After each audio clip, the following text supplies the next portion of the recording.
अदिति, अरे ओ अदिति, आजा बेटा, मैंने आटा गूंथ दिया है, तू जल्दी से रोटियां सेक ले। तेरे पापा आते ही होंगे ऑफिस से। क्या माँ, मैं आटा गूंथ देती ना, हर रोज रोटियां ही क्यों बनवाती हो मुझसे? ताकि ससुराल जाकर तू नाक ना कटाए हमारी। आटा तो तू बढ़िया गूंथ लेती है, लेकिन रोटियां अब तक गोल नहीं बनती तुझसे। अब रोज बनाएगी तभी तो तेरा हाथ बैठेगा ना बेटा। उफ, बाप रे बाप, रसोई तो उबल रही है माँ। ऊपर से गैस के पास खड़े होकर कितनी सारी रोटियां बनानी है। कितनी सारी? 4 तेरे पापा की, 3 मेरी और 2 तेरी। बस 9 रोटियां ही तो सेकनी है। तो 9 रोटियां क्या कम होती है? अब ना बाबा ना, अभी 2 दिन पहले ही तो मैंने अपना फेशियल करवाया है। अब इतनी गर्मी में गैस के पास खड़ी रहूंगी तो पिंपल आ जाएंगे चेहरे पर। हे मेरे भगवान, ये आजकल की लड़कियों के कितने नाटक हैं। जरा हमसे पूछो, तुम्हारी उम्र में चूल्हे पर एक टाइम की 40-50 रोटियां बनाई है मैंने, जब ससुराल में पूरा परिवार साथ रहता था। हाँ तो आपका ससुराल भी तो कितनी बढ़िया जगह था, मस्त पहाड़ों के बीच, जहाँ कभी गर्मी पड़ती नहीं। ऊपर से स्नोफॉल के मजे अलग से। आहा, कितना मजा आता होगा ना। तुझे ऐसा लगता है तो ठीक है। कल ही तेरी मासी से बात करती हूँ कि वहीं पहाड़ों पर ही ढूंढ ले तेरी ससुराल। अब सच माँ, ये तो एकदम धांसू आइडिया है, लेकिन ये मेरे दिमाग में पहले क्यों नहीं आया? ठीक है, तो फिर तेरा, आप आज के आज मासी से बात करो और उनसे बोलो कि ससुराल कैसा भी चलेगा, लेकिन मेन शर्त यह है कि लड़का वहीं का रहने वाला हो और उसका घर एकदम पीक पर, मतलब कि ऊंचाई पर होना चाहिए, जहाँ जमकर स्नोफॉल होती हो। वाह, कितना बढ़िया हो जाएगा फिर तो। स्नोफॉल देखने के लिए न छुट्टी लेने की जरूरत और न इस गर्मी से जूझने की टेंशन। चलो माँ, अब आप रोटियां बनाओ, मैं तब तक ये डिसाइड करती हूँ कि शादी के बाद अपने रिसेप्शन पर मैं क्या पहनूंगी। ये कहकर अदिति हंसते हुए अपने कमरे में चली गई। क्या होगा इस लड़की का, एकदम बावली है। चलो अब रोटियां तो मुझे ही बनानी पड़ेगी। मैडम तो गई अपने पहाड़ी ससुराल के सपने बुनने। अरे कौन जा रहा है ससुराल, तुम या मैं? कम से कम ये तो बता दो। अजी, मेरा कोई मन नहीं है, ना अपने ससुराल जाने का और ना ही आपको कहीं भेजने का। वो तो आपकी लाडली है जिसे अब नया फितूर चढ़ा है। कहती है शादी करेगी तो किसी पहाड़ी लड़के से। अब बताओ, ऊंचे पहाड़ पर ससुराल चाहिए इसे। अब आप ही समझाइए इसे कि कितनी दिक्कतें होती है पहाड़ पर, जिनसे हार कर हम यहाँ आ बसे। हमारा वक्त अलग था विभा, लेकिन अब पहाड़ों पर भी काफी तरक्की हो गई है। पहले से बहुत बदल गया है पहाड़ी जीवन। अरे कितना भी बदल गया हो, लेकिन यहाँ जितनी सुविधाएं तो नहीं है ना वहां पर अभी भी। और ये आपके विचार अचानक से कैसे बदल गए? आपके कहने पर ही तो हम अपनी जॉइंट फैमिली छोड़कर यहाँ दिल्ली आए थे। दिल्ली आना हमारी जरूरत भी थी और मजबूरी भी। मुझे यहाँ अच्छी सैलरी ऑफर हो गई थी और तुम वहाँ परेशान भी थी। और सच कहूँ तो ऐसा संयोग भी बन रहा है कि शायद अदिति का ससुराल पहाड़ों पर ही हो जाए। हैं? अब साफ साफ कहिए ना, क्या बात है? आज लंच के वक्त तिवारी जी से काफी देर बातें हो गई। बातों बातों में अदिति के लिए एक रिश्ता बताने लगे। उनकी रिश्तेदारी में ही है। लड़का सरकारी क्लर्क है, कश्मीर में, एकदम पहाड़ों के बीचों बीच घर लिया है। परिवार भी ज्यादा बड़ा नहीं है, माँ बाप और बस एक बेटा और बेटी। बेटे गिरीश से अपनी अदिति की शादी हो जाएगी और बेटी सुनीता की तो पहले ही शादी हो चुकी है। परिवार तो बढ़िया है, लेकिन कश्मीर, इतनी दूर अदिति को कैसे भेजेंगे जी? तुम चिंता मत करो विभा, ये भगवान का बनाया संयोग ही है कि अदिति को भी पहाड़ों में ससुराल पाने की इच्छा तब हुई जब उसके लिए ये रिश्ता आया। अब ज्यादा मत सोचो और जाकर उससे बात करो। विभा ने जाकर अदिति से बात की और कश्मीर का नाम सुनते ही अदिति ने हाँ कहने में 1 मिनट भी नहीं लगाया। अरे अरे माँ, इसमें सोचने जैसा क्या है? कश्मीर में होगी मेरी ससुराल। आहा, सुनने में कितना अच्छा लग रहा है। आप तो फौरन हाँ कर दो। एक बार ठंडे दिमाग से सोच ले बेटा, मैं पहाड़ों पर रही हूँ, मुझे मालूम है कि कितनी दिक्कतें होती हैं वहां पर। पहाड़ी जगह पर 2-4 दिन घूमकर आने में और पूरी जिंदगी बिताने में बहुत फर्क होता है। ओहो माँ, पापा सही बोलते हैं, आप में कुछ ज्यादा ही डीप चली जाती हो हर मामले में। मैं बोल रही हूँ ना आपको, आप इस रिश्ते के लिए हाँ कह दो, इससे पहले कि उन्हें कोई और पसंद आ जाए। अरे पर एक बार लड़के की फोटो तो मंगवा ले। उसकी भी कोई जरूरत नहीं है माँ, पापा ने देखा तो है ना फोटो। अगर उन्हें पसंद है तो मुझे भी पसंद है। और वैसे भी कश्मीर की खूबसूरत वादियों में हमेशा के लिए रहने को मिल जाए, इससे बढ़कर और क्या चाहिए मुझे। अदिति अपनी शादी और ससुराल को लेकर काफी एक्साइटेड थी। फिर कुछ ही महीनों के बाद गिरीश और अदिति की शादी हो गई और अदिति खुशी खुशी अपने ससुराल यानी कि कश्मीर आ गई। लेकिन फिर, अरे अदिति, जाओ बेटा, सबके लिए गरम कहवा बना लाओ। अब मम्मी जी, पर अभी 1 घंटे पहले ही तो सबने एक साथ कॉफी पी थी। ये कश्मीर है बेटा, तुम्हारी दिल्ली नहीं। यहाँ की सर्दी से बचना है तो थोड़ी थोड़ी देर में कुछ गरम पीते रहना पड़ता है। पहले कॉफी पी थी, अब कहवा बना लो। फिर कुछ देर बाद सबके लिए बढ़िया अदरक वाली चाय बना लेना, ठीक है?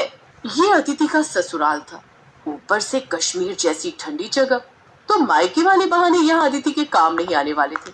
बेमन से ही सही, पर उसे थोड़ी थोड़ी देर में सबके लिए कुछ न कुछ गरम पीने के लिए बनाना ही पड़ता। ओहो, ये तो बिल्कुल ठंडा हो गया अदिति।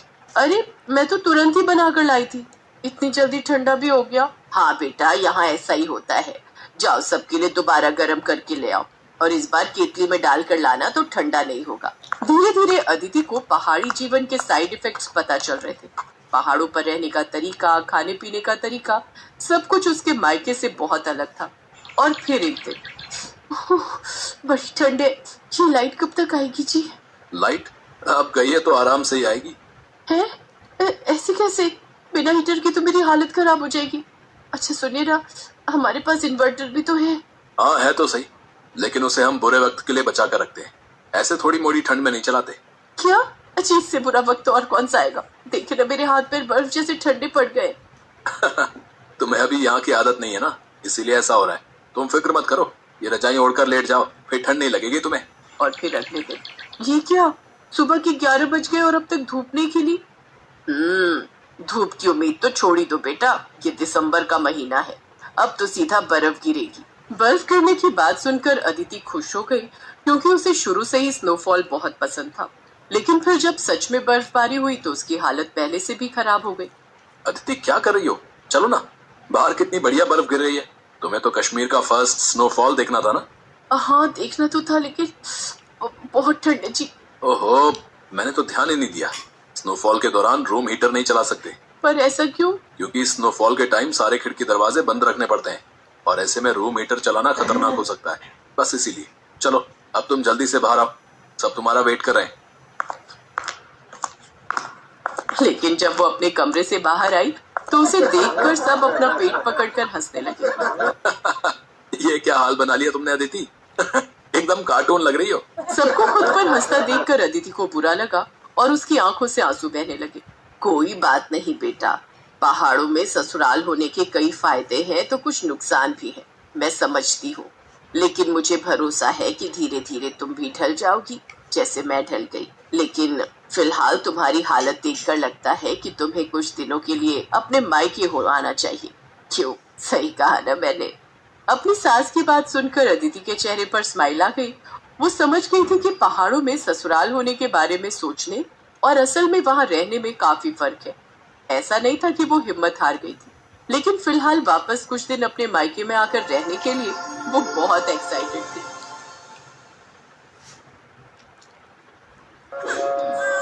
भैया जी मदद करो, मेरा बच्चा भूखा है, कुछ पैसे दे दो, बड़ी मेहरबानी होगी। भगवान जाने इन गरीबों का क्या होगा, एक तो अंधी है, ऊपर से छोटा बच्चा भी गोदी में पकड़ रखा है। क्या करूं, मुन्ना तो रोई जा रहा है। चुप हो जा मेरे बेटे। अरे संभल कर बहन, अभी रेलवे ट्रैक पर गिर जाती। रजनी, मेरी बहन इस हालत में? कौन? आवाज तो सुनी सुनी सी लगती है। अमर भैया? हाँ मेरी बहन, मैं तेरा भैया अमर। ये सब क्या हो गया? मैंने बहुत बड़ी गलती कर दी भैया, मुझे माफ कर दो। सतीश ने मुझे धोखा दे दिया भैया, आज उसी के कारण मेरी आंखों की रोशनी चली गई। उस दिन जब रजनी के साथ आखिर ऐसा क्या हुआ जो उसे इतने पैसे वाले घर की होने के बाद भी आज ये दिन देखने पड़ रहे थे। रजनी अपने भैया भाभी की लाडली बहन थी, उसके पास पैसों की कोई कमी नहीं थी। वो रानियों की तरह अपने घर में रह रही थी। भैया, मुझे इस भाई दूज पर सोने का सबसे महंगा जड़ाऊ हार ही चाहिए। हाँ हाँ मेरी प्यारी बहन, ले लेना। पूनम, तुम आज ही रजनी के साथ सुनार की दुकान पर चली जाओ। रजनी बहुत खुश थी, वो अपने भैया भाभी के साथ बहुत घुल मिल कर रहती थी। पर अचानक एक दिन रजनी की जिंदगी में सतीश नाम का एक लड़का आता है। रजनी सतीश के बारे में कुछ नहीं जानती थी। रजनी, मैं तुमसे बहुत प्यार करता हूँ, पर मैं तुम्हारी तरह पैसे वाला नहीं हूँ। ऐसा मत कहो सतीश, मैं भी तुमसे बहुत प्यार करती हूँ। रजनी, इस प्यार का क्या फायदा? तुम्हारे भैया तुम्हारी शादी मेरे साथ कभी नहीं होने देंगे। तुम चिंता मत करो सतीश, सब हो जाएगा। मैं भैया से हमारी शादी के बारे में बात करूंगी। रजनी अमर से सतीश के बारे में बात करती है, पर अमर गुस्से में रजनी को डांट देता है। तुम्हारा दिमाग खराब हो गया रजनी। तुम्हें पता भी है उस लड़के का ना कोई काम ना कोई धंधा, फिर भी तुम उससे शादी करने के लिए कह रही हो। मैं तुम्हारी शादी उससे कभी नहीं होने दूंगा। मैं सतीश से प्यार करती हूँ और मैं उसी से शादी करूंगी। रजनी गुस्से में अपने कमरे में चली जाती है। अमर रजनी का रिश्ता एक ऊंचे घराने में तय कर देता है और शादी के दिन रजनी सतीश को फोन करती है। सतीश, मैं ये शादी नहीं करूंगी। अगर तुम मुझे लेने नहीं आए तो मैं जहर खाकर अपनी जान दे दूंगी। एक काम करो रजनी, हमें यहाँ से भागना होगा। जैसा मैं कहता हूँ वैसा करो, मैं सब संभाल लूंगा। मैं तुम्हारा इंतजार करूंगा, तुम तैयार रहना। रजनी अपने बैग में शादी के सारे जेवर, कैश और कुछ कपड़े रखकर सतीश के साथ भाग जाती है। अमर, रजनी अपने कमरे में नहीं है। लगता है सतीश के साथ भाग गई है। उसकी सहेली ऋतु ने उसे बाइक पर बैठकर जाते हुए देख लिया था। रजनी, तुमने ऐसा क्यों किया? तुमने अपने भविष्य पर कुल्हाड़ी मार ली। मैं जानता हूँ वो लड़का सही नहीं है। अमर रजनी को हर जगह ढूंढता है, पर वो उसे कहीं नहीं मिलती है, क्योंकि सतीश रजनी को लेकर कोलकाता आ जाता है। कोलकाता आकर रजनी को सतीश की सारी सच्चाई पता चलती है।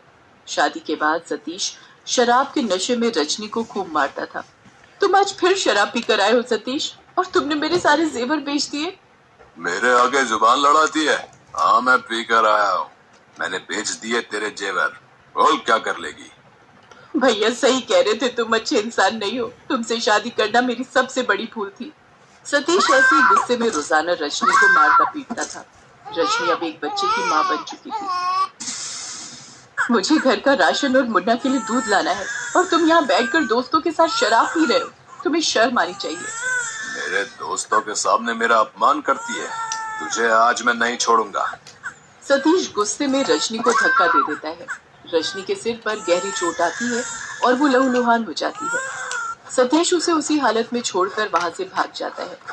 अरे भाई, बेचारी को बहुत चोट आई है। कोई उठाकर इसे अस्पताल ले चलो। लगता है ये इसी का बच्चा है जो तेज तेज रो रहा है। हाँ, इसका नाम रजनी है, ये इसी का बच्चा है। कुछ लोग उठाकर रजनी को हॉस्पिटल लेकर जाते हैं, पर रजनी की आंखों की रोशनी चली जाती है। सतीश का कहीं कुछ भी पता नहीं था। सतीश ने मेरे सारे जेवर बेच दिए। मुझे धोखा देकर वो भाग गया। अमर भैया आप सही कहते थे, सतीश अच्छा लड़का नहीं है। वो मुझे और मेरे बच्चे को इस हाल में छोड़कर भाग गया। आप बीती सुनाते सुनाते रजनी की आंखें आंसुओं से भर जाती हैं और वो बहुत तेज फूट फूट कर रोने लगती है। मेरी बहन, तूने इतने दुख झेले और मुझे एक बार भी खबर देने के बारे में नहीं सोचा। तू अपने घर लौटकर क्यों नहीं आई? भैया मैं किस मुंह से आपके पास आती? मैंने आपका इतना अपमान करवाया। अपनी शादी तोड़कर मैं सतीश के साथ भागी थी। आपके समाज में कितनी बदनामी हुई होगी। नहीं रजनी, ऐसा मत सोच। तू मेरे लिए जान से भी प्यारी है मेरी बहन। चल अब अपने घर चल। ला, मुन्ना को मैं पकड़ता हूँ। अमर रजनी और मुन्ना को घर ले आता है। रजनी की भाभी पूनम को भी सारी बात का पता चलता है। वो भी रजनी की यह हालत देखकर बहुत दुखी होती है। अमर शहर के जाने माने आंखों के डॉक्टर से रजनी के इलाज के बारे में बात करता है। आप चिंता मत कीजिए मिस्टर अमर। आपकी बहन की आंखों की रोशनी वापस लाना मेरी जिम्मेदारी है। डॉक्टर रजनी की आंखों का ऑपरेशन करते हैं और उसकी आंखों की रोशनी लौट आती है। कुछ दिन बाद दिवाली थी। रजनी अपने भैया भाभी के साथ मिलकर दिवाली का त्योहार मनाती है, और दिवाली के एक दिन बाद भाई दूज का त्योहार था। भैया मुझे माफ कर दो, मैंने आपका कहना ना मानकर बहुत बड़ी गलती की थी। मैंने मुन्ना के साथ कैसे गरीबी के दिन देखे हैं ये मैं ही जानती हूँ।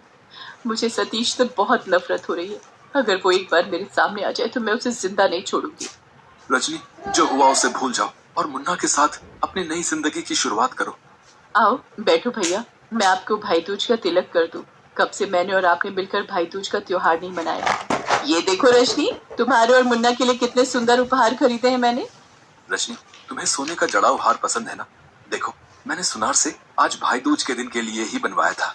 एक भाई का तोहफा, एक प्यारी सी बहन के लिए। रजनी अपने भाई भाभी के साथ मिलकर भाई दूज का त्योहार मनाती है। रजनी कैसी हो? मयंक तुम यहाँ? हाँ, मुझे पता चला। अमर भैया ने मुझे तुम्हारे बारे में सब बता दिया। तुम चाहो तो मैं आज भी तुमसे शादी करने के लिए तैयार हूँ। मैं तो हमेशा से ही तुम्हें बहुत प्यार करता था, करता हूँ और करता रहूंगा। मयंक तुम बहुत अच्छे हो। मैं तुम्हें शादी के मंडप में छोड़कर भाग गई थी, फिर भी आज तुमने मेरा हाथ थामा, मेरे मुन्ने को अपनाया कहते कहते रजनी की आंखों में आंसू